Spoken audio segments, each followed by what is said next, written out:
Hi అండి, అందరు ఎలా ఉన్నారు? ఈరోజు మనం chicken liver roast curry point style ఎలా చేయాలో చూద్దాం.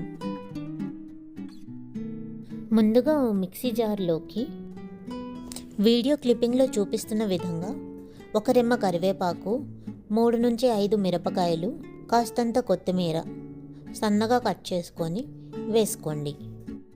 ఇదంతా ఓ నున్నటి పేస్ట్లా తయారు చేసి మనం కర్రీలో యూజ్ చేద్దాం.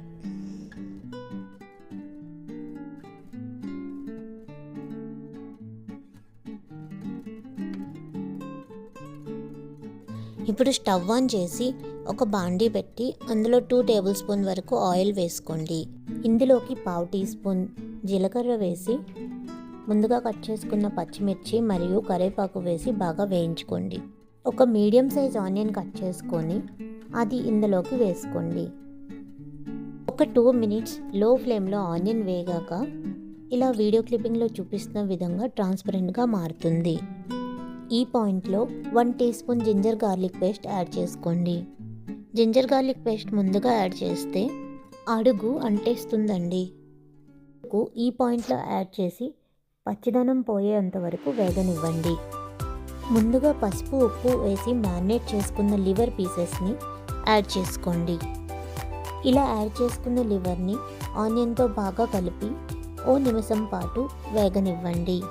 రుచికి సరిపడా ఉప్పు, 1 టీ స్పూన్ కారం, 1/2 టీ స్పూన్ ధనియా పౌడర్ మరియు 1/2 టీ స్పూన్ జీరా పౌడర్ వేసి ముక్కలన్నిటికీ పట్టేలా బాగా కలుపుకోండి.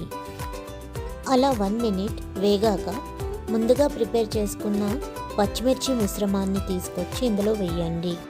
అంతా బాగా కలిసేలా కలిపి మూత పెట్టి ఓ 10 మినిట్స్ మగ్గనివ్వండి. చికెన్ లివర్లో హై క్వాలిటీ ప్రోటీన్ మరియు iron, vitamin A, B12 and C ఉంటుందండి. ఇది ఆరోగ్యానికి చాలా మంచిదండి. 10 మినిట్స్ తర్వాత లిడ్ ఓపెన్ చేసి చూస్తే ఇలా చక్కగా నీరు ఊరిపోతుంది.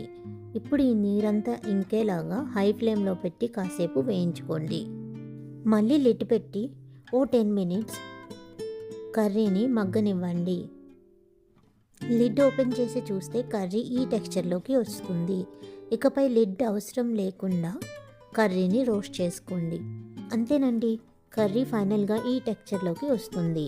ఇప్పుడు కాస్తంత సన్నగా కట్ చేసిన కొత్తిమీరతో గార్నిష్ చేసుకొని స్టవ్ కట్టేయండి. ఈ లివర్ రోస్ట్ ఒక సర్వింగ్ బౌల్లోకి తీసుకొని వేడివేడి అన్నంతో తింటే అద్భుతంగా ఉంటుందండి.